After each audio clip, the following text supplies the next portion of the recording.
Plotting a story out linearly is a pretty traditional writing method, and it's a great way to track the ups and downs of our characters during the unfolding of a plot. The story circle may seem like a lesser known concept, but it has a variety of offshoots that pretty much do the same thing. It takes the linear form of a narrative and translates it into a clock, or a circle.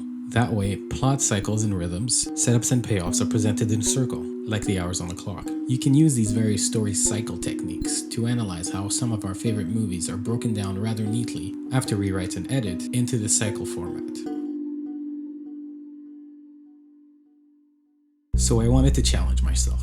I wanted to not only integrate the circle technique into my writing workflow, but to base the whole concept of a short film around the cyclical nature of a clock. I didn't want to get too precious about it, so I asked myself two basic questions. First, what action or state do I want to start and end this short with? And second, what set of circumstances would have the most dramatic impact if our protagonist was trapped in a looping narrative? And so I decided I wanted this story to be about a ghost, waking up perhaps in purgatory, to witness the last violent, lonely moments of her tragic life over and over for all eternity. And so now we have two protagonists whose plot points need to track along this circle or clock. Let's take a look. The story starts. The ghost wakes up as if from a dream. She hears the jiggle of keys. Enter our second protagonist in a rushed panic. At the quarter point, the first protagonist observes herself storming into the bedroom and rifling through the closet. She asks herself, am I dreaming? The second protagonist comes up empty-handed. She can't find what she's looking for. She dials her boyfriend and heads to the kitchen. Marco, viens me chercher, t'es où?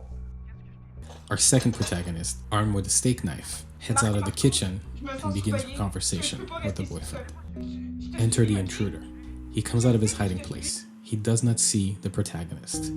He stalks out of the kitchen. The halfway point of no return.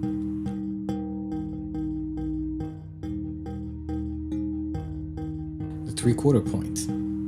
The two protagonists breach the plane. They make undeniable eye contact. And for the climax, the crowbar goes up and down and up and down. And our protagonist wakes up. The story circle concept is a great tool to help you from point A to point B when crafting a story, and I hope you can integrate it into your workflow, whether in writing or in your edit. I know in the future I'll be leaning on this concept quite a bit. Thanks for watching this video, and until next time, cheers.